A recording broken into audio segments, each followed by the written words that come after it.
जय श्री कृष्णा। आज की कहानी बड़ी ही भावुक करने वाली है, तो वीडियो को अंत तक जरूर देखें। एक पंडित जी थे।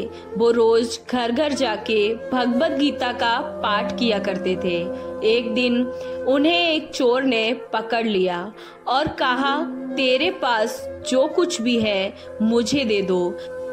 तब वो पंडित जी बोले कि बेटा, मेरे पास तो कुछ भी नहीं है, तुम एक काम करना, मैं यहीं पड़ोस के घर में जाके भगवत गीता का पाठ करता हूँ। लेकिन वो यजमान बहुत ही दानी लोग हैं। जब मैं घर में कथा सुना रहा हूँगा तब तुम उनके घर में जाकर चोरी कर लेना। चोर मान गया। अगले दिन जब पंडित जी की कथा सुना रहे थे तब वो चोर भी वहाँ आ गया। तब पंडित जी बोले कि यहाँ से मीलों दूर एक गांव है वृंदावन, जहाँ पे एक लड़का आता है जिसका नाम कान्हा है। वो हीरो जवाहरातों से लदा रहता है। अगर कोई लूटना चाहता है तो उसको लूटो। वो रोज रात को इस पीपल के पेड़ के नीचे आता है जिसके आसपास बहुत सी झाड़ियां हैं। चोर ने सुना है और खुशी खुशी वहां से चला गया। वो चोर अपने घर गया और अपनी बीबी से बोला, आज मैं एक कान्हा नाम के बच्चे को लूटने जा रहा हूँ। तू मुझे रास्ते के लिए कुछ बांध दे, कुछ खाने को दे दे। पत्नी ने कुछ सत्तू दे दिए और कहा कि बस यही है जो कुछ भी है। चोर अब वहां से यह संकल्प लेके चला कि अब तो मैं उस कान्हा को लूट के ही आऊंगा। वो बेचारा पैदल ही पैदल टूटे चप्पल में ही वहां से चल पड़ा। रास्ते में बस कान्हा का नाम लेते हुए वो अगले दिन शाम को वहां पहुंचा जो जगह उसे पंडित जी ने बताई थी। अब वहां पहुंचकर उसने सोचा कि अगर मैं यहीं सामने खड़ा हो गया तो बच्चा मुझे देखकर भाग जाएगा, तो मेरा यहाँ आना ही बेकार हो जाएगा। इसलिए उसने सोचा, क्यों न मैं पास वाली झाड़ियों में ही छुप जाऊं।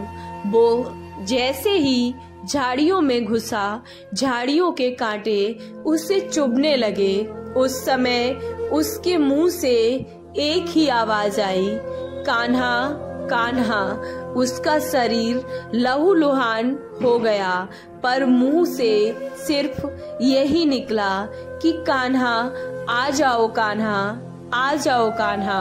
अपने भक्त की ऐसी दशा देख के कान्हा भी चल पड़े। तभी रुक्मिणी जी बोली कि प्रभु कहाँ जा रहे हो, वो आपको लूट लेगा। प्रभु बोले कि कोई बात नहीं, अपने ऐसे भक्तों के लिए मैं तो लुट जाना चाहता हूँ। मैं तो मिट भी जाना पसंद करूँगा। और ठाकुर जी बच्चे का रूप बना के आधी रात को वहां आए। वो जैसे ही पेड़ के पास पहुँचे, चोर एकदम से बाहर आ गया और उन्हें पकड़ लिया और बोला कि ओ कान्हा, तूने मुझे बहुत दुखी किया है। अब ये चाकू देख रहा है ना, अब चुपचाप अपने सारे गहने मुझे दे दे। कान्हा जी ने हंसते हुए उसे सब कुछ दे दिया।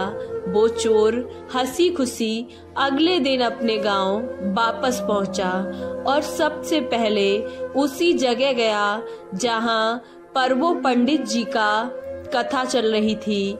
सब कथा सुन रहे थे और जितने भी गहने वो चोरी करके लाया था उसका आधा उसने पंडित जी के चरणों में रख दिया।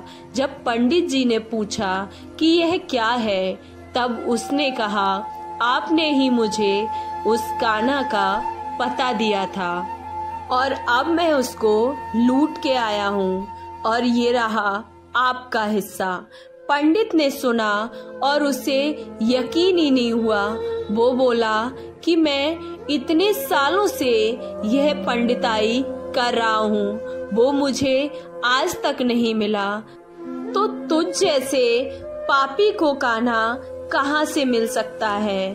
चोर के बार बार कहने पर पंडित बोला कि चल मैं भी चलता हूँ तेरे साथ वहाँ पर जहाँ तूने कान्हा को लूटा है। देखता हूँ कान्हा कैसा दिखता है। और अब वो पंडित और चोर दोनों चल दिए। चोर ने पंडित जी को कहा कि आओ यहाँ मेरे साथ यहाँ छुप जाओ। और दोनों का शरीर लहूलुहान हो गया और मुंह से बस एक ही आवाज निकली, कान्हा ओ कान्हा आओ। ठीक मध्य रात्रि कान्हा जी बच्चे का रूप फिर से लेकर वहां पर आए और दोनों झाड़ियों से बाहर निकल आए। पंडित जी की आंखों में आंसू थे।